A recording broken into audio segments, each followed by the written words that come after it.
Samantala, update sa naging epekto ng Bagyong Doming, paghahanda ngayong panahon ng habagat at ang assistance ng Office of the Civil Defense sa pagbubukas ng pasukan ngayong buwan ng Hunyo. Ating tatalakayin kasama si Sir Juni Castillo, ang tagapagsalita ng OCD. Sir Juni, magandang tanghali po. Welcome back sa Bagong Pilipinas ngayon. Magandang tanghali, Sir Joshua. Magandang tanghali, Adit Mark. Sir Juni, hingi po kami ng update sa epekto nitong Bagyong Doming at ilang individual at pamilya po na apektuhan nito at ano-ano po yung mga lugar na patuloy nyo binabantayan dahil sa posibleng epekto po ng malalakas sa pag-ulan at pagbaha. Although we heard na lumabas na po ng bansa o ng PAR ito si Doming.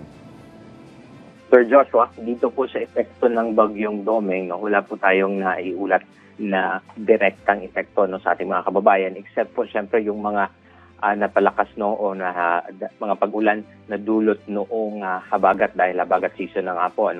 Ang so far po, ang nasa listahan pa rin natin ay yung mga naapektuhan ng mga pag-ulan noong nakarang linggo pa. Dito especially sa BARM po, specifically yung sa Maguindanao kung saan meron pong 17,000 families na naapektuhan ng mga pag-ulan at saka pagbaha doon. So far po, wala naman tayo nakuha from other regions na mga significant na mga reports hinggil po sa epekto ng Bagyong Doming. Okay. Sir Juni, ano-ano naman po yung mga paghahanda ang ginagawa ngayon ng OCD sa pagpasok ng panahon ng habagat? Yusek March, dito nga po dahil panahon na po ng habagat, ang binabantayan na natin dito ay yun nga pong mga pag-ulan na maari pong magdulot ng pagbaha at saka pagguho ng lupa. Ganun din po kasama sa mga hazards o bantang panganib na ating binabantayan ay syempre yung mga malakas na alon, ganun din yung mga lahar flow o doon sa mga lugar kung saan naka-alert level pa ng 3, 2, and 1. Ito nga pong sa Mayon, sa Canlaon, Taal at saka sa Bulusan. Yun po ang mga binabantayan natin. Ganun din po syempre yung mga water and power supply instability, mga possible na interruptions dito. So yun po ang mga ginagawa ng OCD. So 24/7 pa rin po tayo na naka-alerto. Itong ating mga operation center, national and then regional. At ganun din kasama natin siyempre yung mga local na DRRM councils and offices. Okay. Well, Sir Judy, sa datos po ng OCD, ano po ang mga karaniwang pagkukulang ng publiko pagdating sa paghahanda tuwing nga po may banta na malalakas sa pag-ulan? At paano po yung coordination natin sa mga LGU, lalo na po dun sa mga residente na nakatira malapit sa katubigan? Sir Josh, sa pagdating naman po dito sa itong mga lugar na mga rain-induced landslide prone at saka mga flood-prone areas, kung sa kakulangan po siguro ang pag-uusapan natin, Sir Joshua, madalas po kasi na-underestimate yung mga bantang panganib na paparating sa atin. Kaya mahalaga po talaga alam natin saan, kailan at gaano katindi yung tatama na mga bantang panganib sa atin, kung ito man ay pag-ulan, ito man ay mga pagguho o mga pagbaha. So yun po ang dapat na alam ng bawat isa sa atin. Meron din pong siyempre marami pong ginagawa ang ating mga lokal na pamahalaan sa pamamagitan na rin po siyempre nung mga pagpapaalam nitong mga impormasyon na ito, lalo po't marami na tayong mga pamamaraan para malaman natin kung sa cellphone man ito o sa mga social media, and then ganoon din siyempre yung mahalagang impormasyon na ipinapaabot na face-to-face ng ating mga lokal na otoridad. Napakahalaga po nito. In terms of coordination naman sa ating mga lokal na pamahalaan, ang ating pong mga operation center ay tuloy-tuloy po na nakikipag-coordinate with our local DRRM councils and offices sa kanilang mga operation centers din po hanggang doon sa mga barangay DRRM committees para nga po maipaabot itong mga mahalagang impormasyon na ito.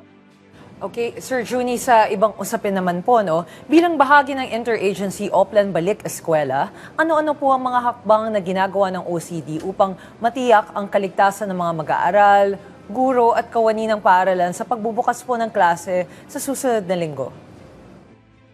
Dito naman sa Oplan Balik Eskwela, Yusek March, na pinamumunuan ng Department of Education, kasama ang Office of Civil Defense.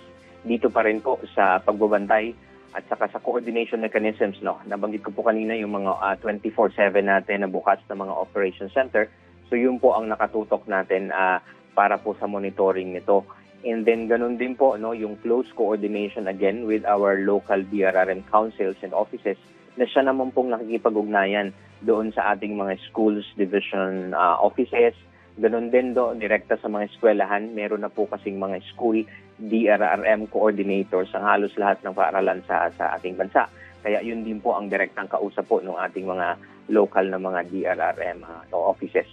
Kasama din po dyan siyempre yung pagbabantay pa rin lalo kung next week ito dahil labagat season na. So yung mga bantang panganib po ng pag-ulan at saka pagguho at saka pagbaha meron na we coordinate with itong DENR Mines and Geosciences Bureau para po dun sa listahan ng mga barangay na mga rain-induced landslides at saka landslide prone areas na natin sa mga school DRRM coordinators po.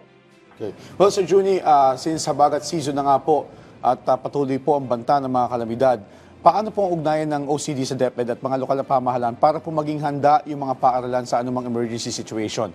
At ano po yung ginagawa ng OCD para ma-maximize yung mga evacuation center nang sa gayon kahit paano maiwasan magamit yung mga paaralan na gawing evacuation area para hindi rin makaantala sa klase? Tama po, Sir Joshua. Doon po sa mga coordination natin sa regional at saka sa mga local na DRRM councils and offices, meron pong mga kanya-kanya na mga contingency plans, both yung mga lokal na pamahalaan at saka mga eskwelahan na rin po, para nga po kung sakali man na may mga ganitong klaseng bantang panganib na kakaharapin ay nakahanda po in terms of mga mekanismo, kapareho po syempre nung mga kung gagamitin is evacuation centers o yung mga designated evacuation centers na hindi po paaralan, para at least nakahanda po ito. Yun pong ating mga contingency plans na ginagawa po in coordination with our local DRRM offices and school DRRM coordinators. Napakahalaga po na dapat ginagawa at the local level talaga para po at least nakahanda tayo sa mga ganitong klaseng panganib.